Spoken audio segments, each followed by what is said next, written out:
Halo, halo, halo. Selamat pagi. Kita ini pilot pemula, San.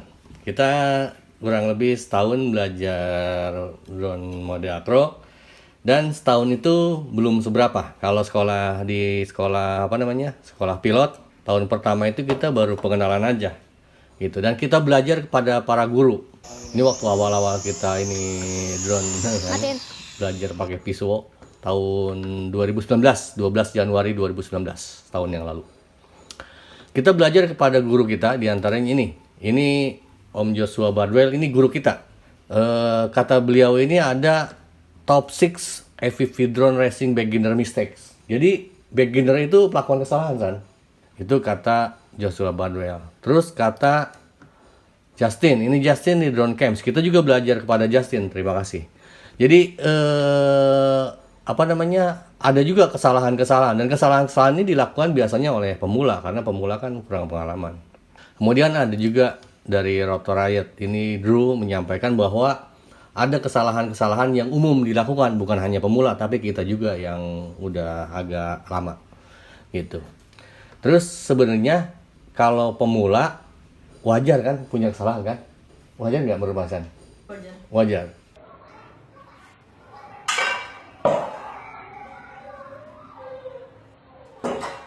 Kalau guru punya kesalahan nggak kira-kira? Ada. Hah? Ada. Ada kan? Guru juga manusia, ya kan? Jadi guru juga bisa punya kesalahan.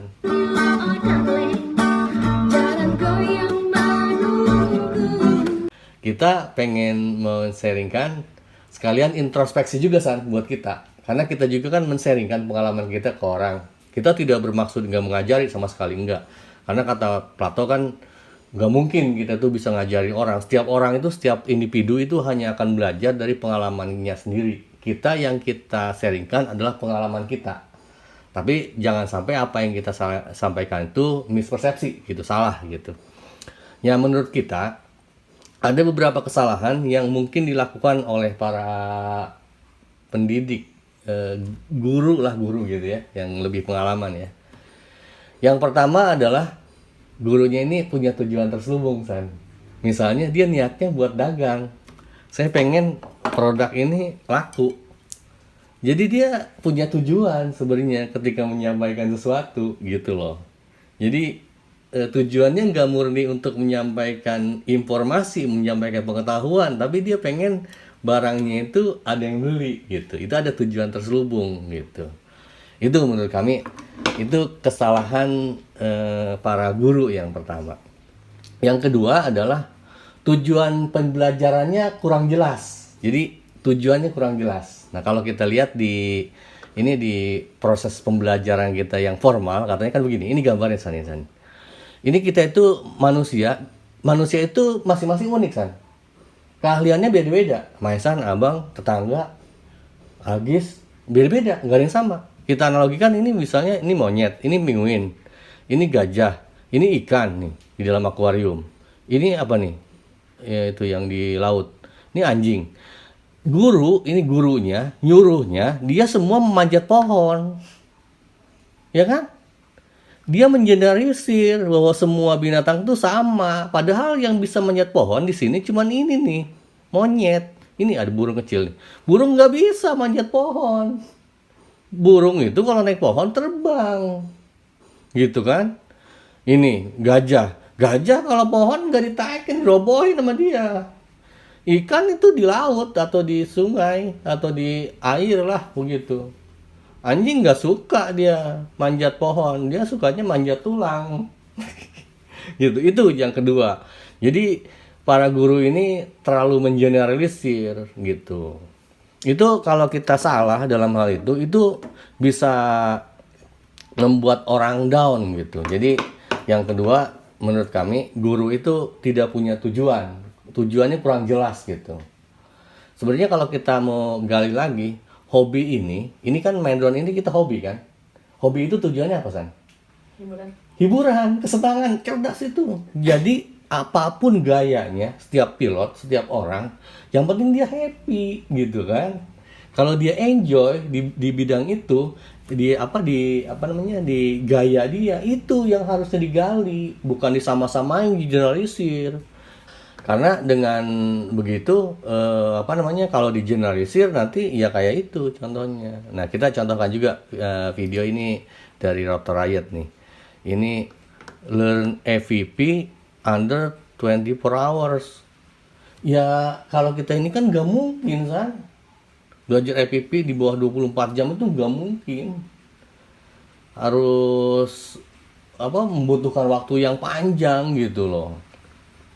Itu yang kedua ya. Jadi karena kita tujuannya kurang jelas, jadi informasinya juga jadi nggak lengkap. Semua itu semua itu punya kelebihan kekurangan, baik barang atau orang, itu semua ada kelebihan kekurangan, dan kita harus menyampaikan dengan jelas gitu supaya tujuannya kita menggeluti hobi ini tercapai, enjoy.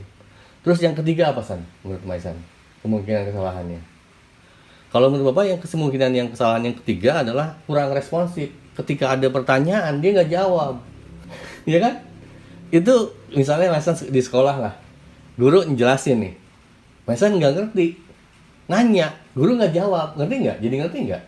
Enggak. Jadi guru itu harus bisa menjawab pertanyaan dari siswanya. Apalagi terutama untuk pertanyaan-pertanyaan yang nyambung. Kecuali misalnya ketika guru ngejelasin matematika, siswanya nanya, "Pak, Bapak udah mandi belum?" Itu boleh dijawab, boleh enggak, itu hak guru. Tapi selama pertanyaan itu nyambung, sebaiknya dijawab gitu. Itu yang ketiga ya, kurang responsif menurut kita. Ada oknum-oknum guru mungkin yang kurang malas menjawab gitu.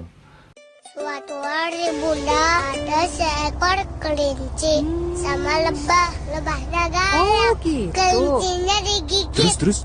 Terus yang keempat apa kesalahannya, San? Kemungkinan kesalahan menurut kita yang keempat adalah guru ini merasa hebat. Kalau dulu di Makassar suka ada istilah modern, mau dibilang hebat gitu. Guru itu nggak perlu hebat. Guru itu yang penting bisa membangkitkan potensi siswa-siswanya. Dia sendiri nggak perlu hebat gitu. Yang perlu hebat itu adalah siswanya.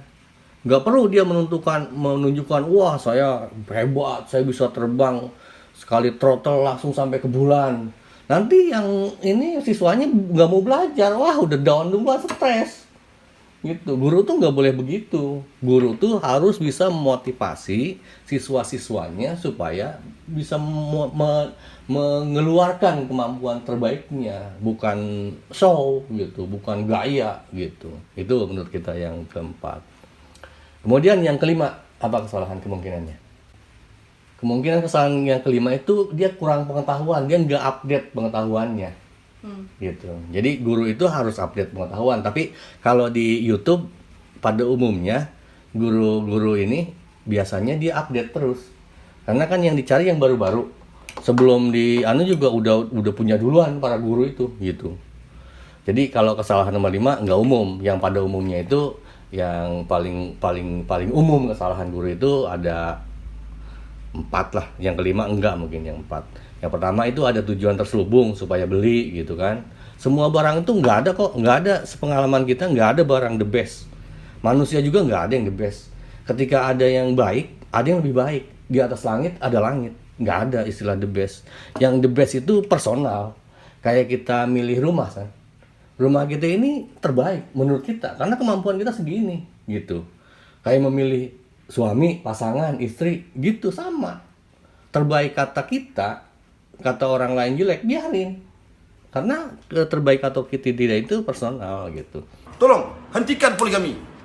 Kan dia. Yang kedua, tujuan pembelajarannya harus jelas. Kita juga pengen menginikan ya. Untuk di channel kita kan senengnya main akro. Main drone itu spesialnya kita hobinya itu akro dengan EPP yang pakai begini. Makanya kita dari awal udah menjelaskan bahwa selain yang ini untuk kondisi sekarang ya, sekarang nggak tahu besok. Kalau untuk kondisi sekarang kita sukanya main akro dan EPP. Selain itu kita nggak ngerti. Misalnya ada teman nanyain, bang gimana drone ini yang Sima, nggak paham, kita nggak suka. Belajarnya jangan ke kita, jangan bareng kita, ke yang lain aja gitu. Searching aja lah, browsing lah di ini, banyak kok gitu. Kemudian yang ketiga, kurang responsif gitu. Kita akan berusaha menjawab lah selama pertanyaan Anda itu nyambung. Kalau pertanyaan yang nggak nyambung, ya maaf, kita mungkin, ya kan kita juga punya hak untuk tidak menjawab kan. Kalau untuk pribadi kayak kita, identitas pribadi kita nggak pengen terlalu dikenal, sekedar kenal aja sih boleh. Tapi kalau untuk terkenal kita nggak mau gitu. Kemudian merasa hebat, kita justru pengennya sih kita menunjukkan. Makanya kita di ini kita ya, di video-video kita, kalau Anda bisa lihat nih, di video terlama kita tuh terbang jelek banget. Kita justru pengen nunjukin kepada teman-teman bahwa ini I'm not a quick learner. Ini baru berapa nih ya? Tanggal 17 Februari 2019 tuh kan. Kita justru pengen nunjukin ke teman-teman bahwa kita tuh udah belajar tuh dari nol gitu loh.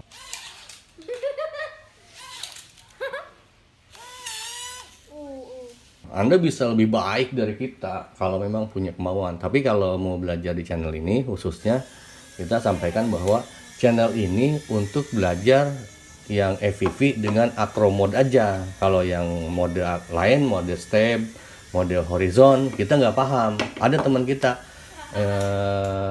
kita yang spesialisnya dia di mode horizon, ada, nanti kita sampaikan linknya. Jadi gitu, itu introspeksi buat kita misalnya, buat kita kalau kita menyampaikan ini. Dan tip juga buat teman-teman yang masih pemula, yang belajar ya, yang masih belajar, kira-kira belajar itu ke guru itu yang mode gimana, San?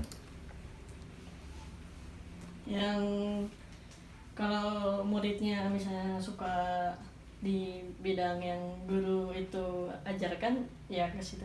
Iya, nah, cuma memenuhi 5 persyaratan yang tadi kan, San? Gitu. Terus ada lagi kata ajarannya Lause, belajar itu ke guru itu yang seperti batu. Batu itu maksudnya dia biasa, nggak populer, nggak terkenal, tapi dia sebenarnya paham gitu. Kita sendiri untuk kondisi sekarang belajar ke Matuka nih. Matuka itu menurut kami itu hebat dia untuk kami ya, karena kita memang butuhnya belajar acro sama FPV, dan Matuka tahu tentang itu. Dia bilang ini permainannya bagus sekali. Itu cocok buat kita, belum tentu cocok buat Anda, karena masing-masing orang itu beda gitu ya. Itu. Jadi terus belajar bagaimanapun caranya gitu. Yang penting terus aja gitu. Nanti yang yang ada segala kemampuan terbaik yang di diri Anda itu bisa tercapai, bisa keluar, asal terus berusaha, terus belajar gitu kan ya. Jadi kuncinya itu terus belajar dan berlatih. Gitu ya, San? Awesome? Awesome. Awesome.